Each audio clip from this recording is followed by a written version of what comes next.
আসসালামু আলাইকুম। আশা করি সবাই ভালো আছো। আমরা এবার যেটা করব সেটা হচ্ছে অধ্যায় নাম্বার অন্তরীকরণ 9 এর সি পর্ব নম্বর 17। আমরা এখানে যে অঙ্কটা করব সেটা হচ্ছে sin tan 2 tan inverse 1 minus x 1 plus x square. তার মানে এটা হচ্ছে বিপরীত ত্রিকোণমিতির একটা অঙ্ক।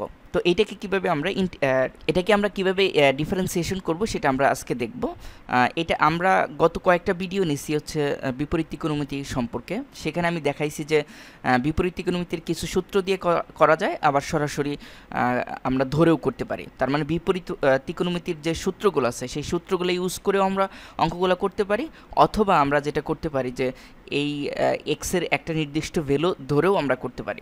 তো এক্সের একটা নির্দিষ্ট ভ্যালু ধরে যখন করব তখন আমাদের টার্গেট থাকে কি, যে এক্সের এমন কিছু ভ্যালু ধরতে হবে, আমাকে ধরলে যেন কি আসে, যে বিপরীত ত্রিকোণমিতির যে টার্মটা থাকে সেই টার্মের একটা জিনিস আছে। যেমন এখানে tan ইনভার্স 1 আছে, মানে tan ইনভার্স আছে, এখানে আমাকে কি করতে হবে, tan আনতে হবে। তাহলে tan ইনভার্স চলে যাবে। তার মানে আমরা বিষয়টা এরকম, এই ফর্মুলাটাকে ইউজ করব, tan ইনভার্স আর হচ্ছে tan। তো আমরা যদি এই tan কেটে দেই, এক্স এরকম থাকবে। তার মানে এইখানে আমরা এক্সের এমন কিছু ভ্যালু ধরতে হবে আমাদের যেন কি আসে, tan আসে। ঠিক আছে? তাহলে এক্সের কি ভ্যালু ধরলে tan আসবে এটা আমাদের বুঝতে হবে, যে কি ভ্যালু ধরলে এখানে tan আসবে সেটা আমাদের নিজেদেরই কি করতে হবে, ক্যালকুলেশন করে করে বুঝতে হবে যে এখানে কি ধরতে হবে। আমি এখানে আমরা যে সূত্র জানি সেই সূত্র অনুযায়ী দেখেন, এখানে যদি এক্সের ভ্যালু আমি cos থিটা ধরি, যদি আমি কি করি এক্সের ভ্যালু cos থিটা ধরি, তার মানে হচ্ছে ধরি x equal to cos theta, তার মানে থিটা ইকুয়াল টু হবে cos ইনভার্স এক্স। কেন আমি এটা ধরলাম, অন্যটাও তো ধরতে পারতাম। এখানে ধরার কারণ হচ্ছে, যদি আমি এক্সের ভ্যালু cos থিটা ধরি তাহলে এরকম দাঁড়ায় 1 মাইনাস cos থিটা, আর এখানে দাঁড়ায় 1 প্লাস cos থিটা। দেখেন, আমরা 1 minus cos theta equal to কী জানি, 1 minus cos theta equal to 2 sine square theta by 2 জানি, এটা একটা ফর্মুলা। আর 1 plus cos theta equal to জানি, 1 plus cos theta equal to জানি 2 cos square x theta by 2। দেখেন, এর কারণে আমার যেহেতু 1 মাইনাস cos থিটা সূত্র হচ্ছে 2 sine square theta by 2, 1 plus cos theta সূত্র হচ্ছে 2 cos স্কোয়ার থিটা বাই 2।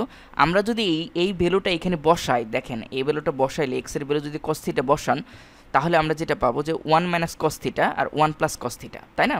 তাহলে 1 মাইনাস cos থিটা আর 1 প্লাস cos থিটা, আমরা এই যে ফর্মুলা ফেললে আমরা যেটা পাবো 2 সাইন স্কোয়ার থিটা বাই 2 আর 2 cos স্কোয়ার থিটা বাই 2। তখন আমরা 2 কেটে দিব, সাইন স্কোয়ার রুট চলে যাবে, তারপর আমরা কি করব, sine theta by cos theta পাবো। তারপর আমাদের কি আসবে, এখানে tan থিটা আসবে, তাই না?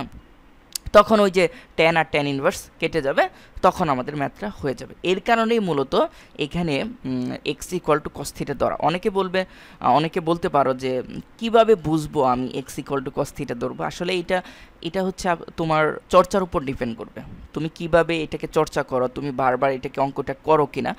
দেখো, যখন অঙ্ক বেশি করবা তখন দেখেই বুঝতে পারবা যে এটাকে কি ধরতে হবে। ঠিক আছে? আর যদি 1 মাইনাস এক্স অথবা 1 প্লাস এক্স থাকে, তাহলে এক্সের ভ্যালুটা cos থিটা ধরতে হয়।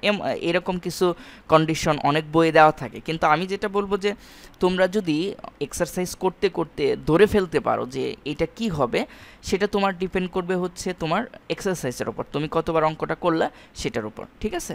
তো এখন দেখো, আমরা যদি এটাকে বসাই, যে 1 মাইনাস এক্সের ভ্যালুটা বসাই, তাহলে আমরা যেটা পাবো, তার আগে আমরা এটাকে ধরে নিই যে y equal to sine 2 tan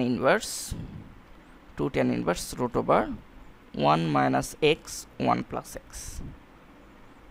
তো এটা আমরা ধরে নিলাম যে y ইকুয়াল টু এটা। এখন আমরা এই যে x equal to cos theta এটা যদি বসাই, তাহলে আমরা যেটা পাবো, কি পাবো, যে সাইন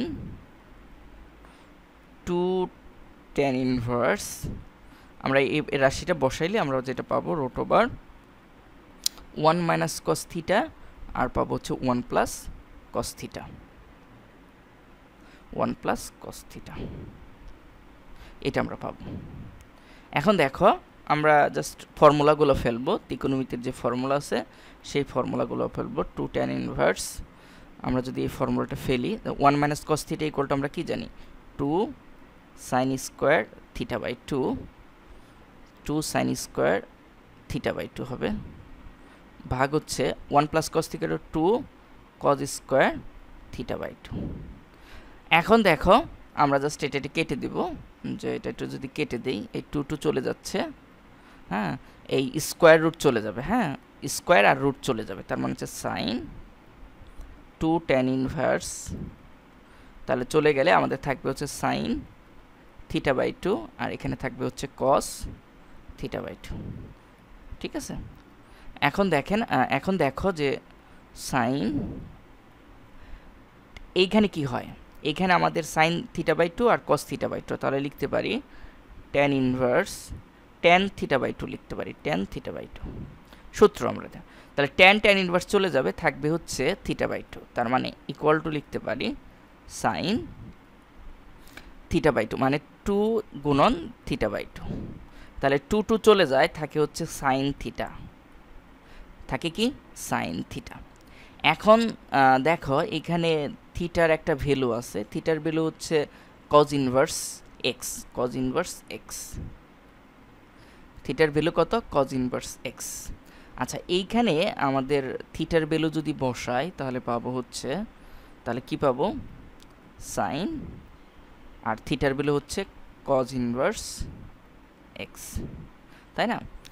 এখন দেখো এখানে আরেকটা প্রবলেম দাঁড়াইলো, এখানে সাইন আছে, এখানে কজ ইনভার্স আছে, তাহলে আমরা এটা কি করব, এখন এটা কি করা যায়?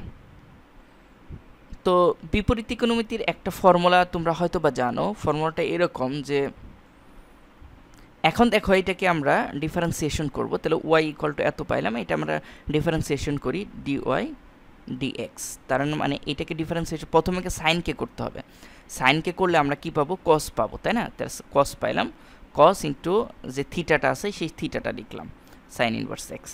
এখন আবার চেইন রুল অনুসারে কাকে ডিফারেন্সিয়েশন করতে হবে, কজ ইনভার্সকে করতে হবে। কজ ইনভার্সকে করলে আমরা যেটা জানি যে কি পাওয়া যায়, কজ ইনভার্সকে ডিফারেন্সিয়েশন করলে আমরা যেটা পাবো যে -1 √1 - x স্কোয়ার।